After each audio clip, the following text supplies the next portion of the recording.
আসসালামু আলাইকুম। আজকের আয়োজনে আমি নিয়ে এসেছি দারুণ মজার চকলেট ডোনাট। বাচ্চাদের টিফিন অথবা বিকেলের নাস্তায় এই ডোনাটটা হলে বাচ্চাদের আর কিছুই লাগে না। তো চলুন দেখে নেই এই ডোনাটটা বানাতে কি কি লাগলো।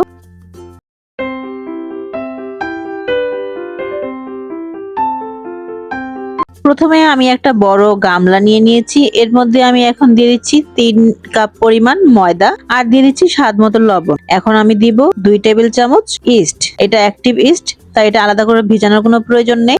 আর এখন আমি দিয়ে দিচ্ছি চিনি, আর চিনিটা হবে 4 টেবিল চামচ পরিমাণ। এখন এই সবগুলো শুকনো উপকরণ আমি ভালো করে একটু স্প্যাচুলা দিয়ে মিশিয়ে নিচ্ছি। খুব ভালো করে মিশিয়ে নিয়ে এখন মাঝখানে একটু জায়গা করে নিব। এখন এর মধ্যে আমি দিয়ে দিচ্ছি 1 চা চামচ পরিমাণ বাটার আর দিয়ে দিচ্ছি বড় সাইজের একটা ডিম।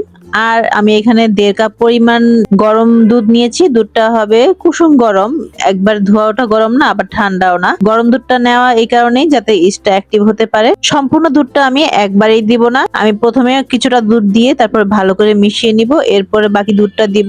এক্ষেত্রে দুধ অথবা পানি আপনারা যেটা ইউজ করেন কম বেশি হতে পারে, তাই একবারে না দেওয়াই ভালো, আস্তে আস্তে ময়ান করতে করতে দেওয়াই ভালো। আর স্প্যাচুলা দিয়ে আমি সবগুলো ভালো করে মিশিয়ে এখন হাত দিয়ে খামিরটা খুব ভালো করে মথে নিব। এটাকে প্রায় 10 মিনিট পর্যন্ত খুব ভালো করে মথতে হবে। এই ডোটা যত বেশি মথা হবে তত বেশি সফট হবে। যে কোনো ব্রেডের ক্ষেত্রে অথবা পিৎজা ক্রাস্টের ক্ষেত্রেও ডোটা যদি সফট এবং স্টিক হয় আর অনেকক্ষণ ধরে মথা হয় তাহলে সেই রুটিগুলো অনেক বেশি সফট হয়। এই তো আমি প্রায় 10 মিনিট যাবত ডোটাতে মেখে নিয়েছি। আর মাখতে মাখতে এক পর্যায়ে এসে ডোটা আর হাতে লাগবে না, সেই পর্যায়ে বুঝতে হবে যে মাখাটা কমপ্লিট হয়ে গেছে। এখন আমি হাতে কিছুটা তেল নিয়ে তারপরে ডোর চারপাশে খুব ভালো করে মেখে আমি এটাকে ঢেকে রেখে দিব প্রায় আধা ঘন্টা থেকে 1 ঘন্টার মতো, যাতে ইস্টটা অ্যাক্টিভ হয়ে ডোটা ফুলে উঠে।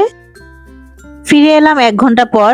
এখন দেখতেই পাচ্ছেন ডোটা পুরো ফুলে ডাবল হয়ে গেছে। এখন আমি এর ভিতর থেকে বাতাসটা একটু বের করে দিচ্ছি। বাতাসটা বের করে দিয়ে আবার কিছুক্ষণ এটাকে ভালো করে একটু মথে নিচ্ছি। দেখুন ডোটা কি সুন্দর সফট হয়েছে। এরকমই সফট একটা ডো লাগবে আমাদের। ডোটা যদি শক্ত হয়ে যায় তাহলে কিন্তু ডোনাট গুলো খুব হার্ড হয়ে যাবে, আর এই ডোটা দিয়ে খুব সফট সফট ডোনাট তৈরি হবে। এখন আমি ডোটাকে আবার কিছুক্ষণ মথে নিয়ে তারপরে এগুলোকে 4 ভাগ করে নিলাম, একটা করে রুটি বানাবো। এই ডো গুলোকে আমি হাতের সাহায্যে গোল গোল করে 5 মিনিটের জন্য রেস্টে রেখে দিব। আর 5 মিনিট পরে এই যে এখন আমি একটা ডো নিয়ে নিলাম, এর মধ্যে কিছুটা ময়দা দিয়ে দিলাম ছিটিয়ে, তা না হলে লেগে যাবে। এখন এটাকে আমি মোটা করে একটা রুটি বেলে নিব।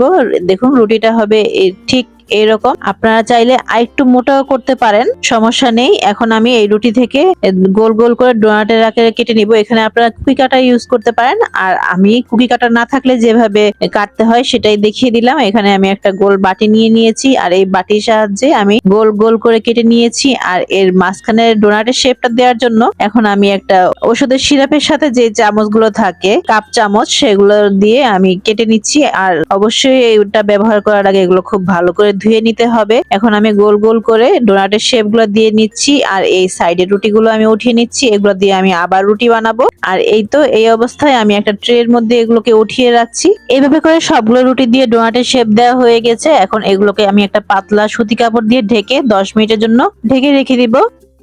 আর এই যে 10 মিনিট পরে রুটিগুলো দেখুন কি সুন্দর ফুলে উঠেছে। এখন এগুলোকে আমি ভেজে নিব। আর ভাজার জন্য আগেই আমি একটা প্যানে তেল গরম করে দিয়েছিলাম, আর এই তেলটা হবে অত বেশি গরম না, তেলটা মিডিয়াম গরম থাকবে এবং চুলার আঁচটাও একবারে লো থাকবে। বেশি গরম তেলে দিলে একেবারে এই রুটিগুলো পুড়ে যাবে। এখন একে একে আমি দেওয়ার পরই আপনারা দেখতে পাচ্ছেন আস্তে আস্তে ডোনাট গুলো ফুলে উঠছে। আর এক পাশ ফুলে ওঠার পর অন্য পাশটা হালকা গোল্ডেন কালার হলে তারপরে ডোনাট গুলো একটা একটা করে উল্টে দিব। এভাবেই ধীরে ধীরে কম আঁচে ডোনাট গুলোকে ভেজে নিতে হবে কাঙ্ক্ষিত কালার আসা পর্যন্ত। আর কাঙ্ক্ষিত গোল্ডেন ব্রাউন কালার চলে এলে আমরা ডোনাট গুলোকে নামিয়ে ফেলবো। আর এই তো দেখুন কি সুন্দর একটা কালার চলে এসেছে। এখন একে একে আমি ডোনাট গুলোকে তুলে নিচ্ছি একটা ছাঁকনির উপর, যাতে এর তেলটাও শুষে নেয় আর তাড়াতাড়ি ঠান্ডা হয়ে যায়। ডোনাট গুলো পুরোপুরি ঠান্ডা হওয়ার পরেই ফ্রস্টিংটা করতে হবে, গরম অবস্থায় কিছুতেই ফ্রস্টিং করা যাবে না। আর এই তো ফ্রস্টিং করার জন্য এখানে আমি 2 রকমের চকলেট মেল্ট করে নিয়েছি, ডার্ক চকলেট এবং হোয়াইট চকলেট। এখানে আমি সমপরিমাণ চকলেট এবং সমপরিমাণ